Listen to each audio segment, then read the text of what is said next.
Remember a couple of years ago when the term LOL Mets was still being thrown around? Well, it seemed like every year the Mets had high expectations, but would find a way to not only fail, but fail dramatically and become the laughingstock of Major League Baseball. Last season, though, the Mets turned to Grimace and musical sensation Jose Iglesias to help lead them to a magical run in the second half that got them all the way to the NLCS, and sure, they came up short against the Dodgers, but they carried that momentum into the offseason, signing a generational talent in Juan Soto, along with bringing back Pete Alonso and Sean Manaea, while signing Clay Holmes and Frankie Montas. Coming into the year, the energy was high, and it was definitely showing with a great start, going 21-10 through April, 36-22 through May, 48-37 through June, and 62-47 through July. And sure, their newest star, Juan Soto, got off to a slow start with people saying he hated being with the Mets and missed the Yankees, but he eventually got it into gear. At the beginning of August, the Mets ranked second in offense thanks to solid production from Soto, who had 25 homers and an OPS up to 871 at that point. Pete Alonso was in the middle of his best season in a few years. Francisco Lindor was his usual self, doing everything well. Brandon Nimmo and Jeff McNeil were solid, and even guys like Brett Beatty and Ronnie Mauricio were contributing. On the pitching side, things were going well too. They ranked 12th in starting pitching Fangraph wins above replacement with a group ERA of 3.44 and a FIP of 3.97. As for the bullpen, that was looking even better, ranking 6th overall in F4 with an ERA of 3.80 and a FIP of 3.75. Edwin Diaz was looking great with a 1.48 ERA and 23 saves. Reed Garrett, Jose Budo, Ryan Stanek, and Huascar Brazoban were doing well behind him as well. They went on to have a solid trade deadline as well, bolstering their bullpen even further with Ryan Helsley, who has been considered one of the best closers in baseball over the last couple of years, and a solid setup guy with Tyler Rogers. They even acquired Cedric Mullins, who's had a good track record, and he was hitting for pop with speed this year before coming over. Overall, things were looking up for the Mets until after that. Since the beginning of August, they've gone 14-25, including 7 straight losses at the time of this recording.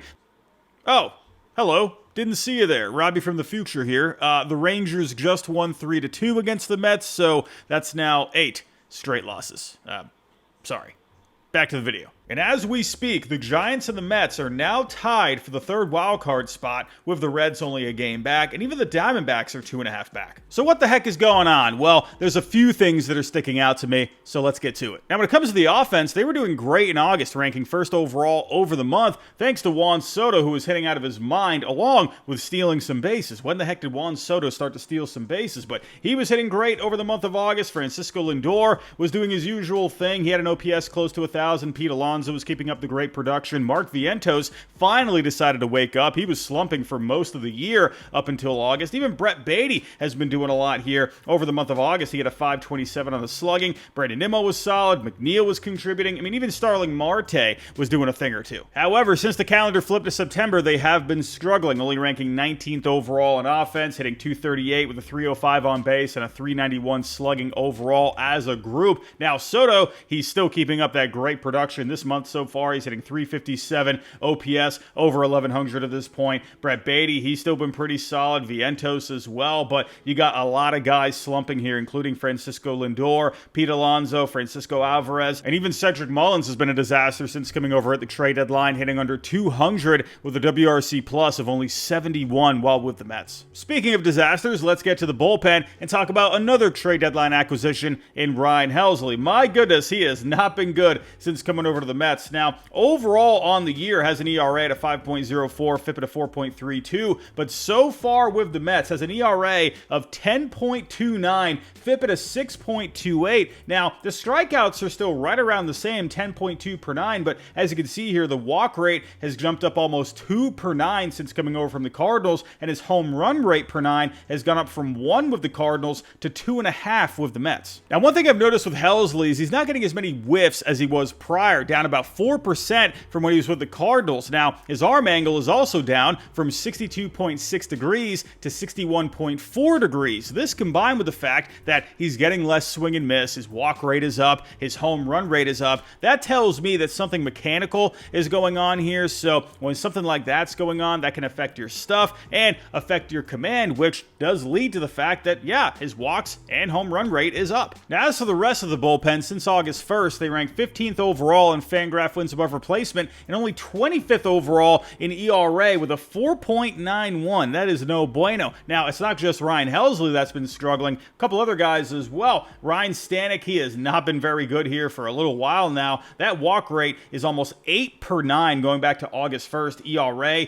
at a 9.22. Reed Garrett, he's been struggling when it comes to the home run ball. ERA at a 9.28. And Gregory Soto, while sure that FIP is looking all right at a 3.69, has a pretty solid strikeout to walk ratio, isn't giving up a lot of home runs, but that ERA is high at a 4.96. Now, you do have a few guys that are doing well. Tyler Rogers, he's been great since coming over to the Mets from the Giants. Brooks Raley, he's getting the job done out there. Edwin Diaz doing his usual thing, has a few saves since August 1st, but this bullpen, I think it's safe to say, has been very up and down. As for the starting pitching, they've also had their struggles despite calling up a few of their top pitching prospects in Nolan McLean, Jonah Tong, and Brandon Sproat. Now, Kadai Senga, he was looking great in the first few months of the season, but then he went down with a hamstring injury, and after coming back, he struggled mightily. Over the 9 starts after coming back from that injury, he had an ERA at a 5.90, FIP at a 5.76 over the 39 2/3 innings pitched, and now he's down in AAA trying to figure things out. Clay Holmes and David Peterson have also had their issues. Peterson has an ERA close to a 6 since the beginning of August, and Holmes, I think, could be gassed in his first year as a starter since he's only made it past the 5th inning once since his first start in August. As for the rookies, McLean has done well since getting called up, but Tong, he's been up and down since getting called up, and Sproat, he looked okay in his first start. That leads me to the next point, and that's injuries. Now, I just talked about the starting pitching, but I left out a couple of guys, and Sean Manaea and Frankie Montas. Now, with Manaea, he missed a ton of time this year, only just came back in July. He was dealing with an oblique injury, as well as a loose body in his elbow, and since coming back, he just hasn't looked right. 10 starts, 11 games overall, ERA at a 5.76, FIP at a 4.20. Now, the strikeouts are actually looking pretty good, 11.5 per 9,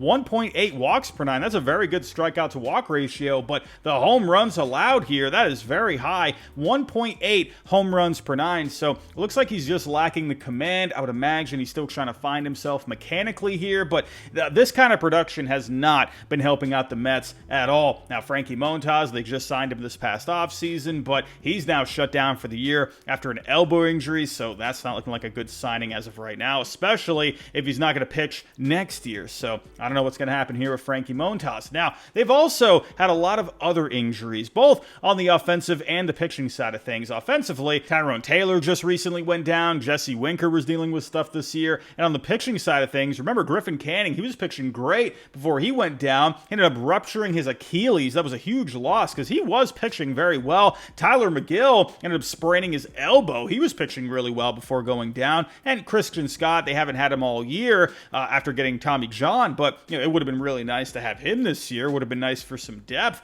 as well. They've lost a couple of guys here in relief. Max Kranick ended up getting elbow surgery. AJ Minter was pitching well for them before he had to get lat surgery. So just a lot of injuries here with the Mets this year. So when you add up all those injuries, that's only going to add to the instability of the pitching staff. And with the bullpen struggling over the last month, it seems like the issues with the starters have started to catch up with the bullpen as well. Last but not least, one area that has really plagued the Mets all year is the defense. Now, with the infield, sure, they have the good glove and Lindor at short, but they still only rank 17th overall when it comes to outs above average with -4. And when it comes to the outfield, that's even worse. As of right now, they only rank 22nd overall with -9 outs above average. And actually, when it comes to Juan Soto, sure, he's been hitting well here, but the defense is no bueno. He's one of the worst defensive outfielders in all of Major League Baseball as of right now with -10 outs above average. That's only in front of Nick Castellanos and Joe Adell. So when it comes to the pitching staff, this defense leaking a little bit here, that's not going to help them, and that's not going to help take pressure off. Overall, everything just seems to be a mess right now with the Mets. The offense has been slumping lately. The pitching staff is all over the place. The defense isn't really doing them any favors. They've had a bunch of injuries, but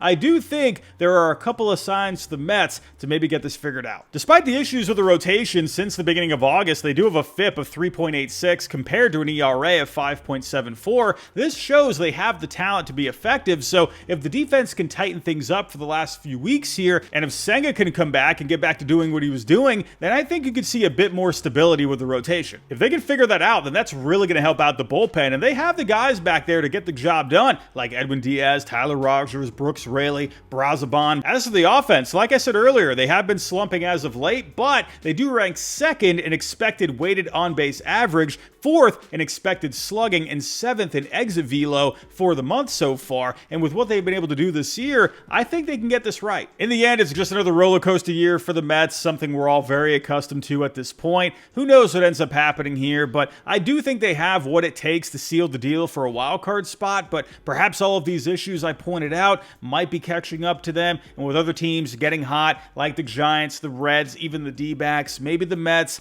end up having a nightmare ending. But let me know your thoughts down below. What do you think's going to end up happening with the Mets the rest of the way? Do you think you're going to be able to lock down a playoff spot? Let me know what you think down below. But everybody, that's all I got for right now. If you can on the way out, hit the like button, subscribe if you're new, and I'll talk to you next time.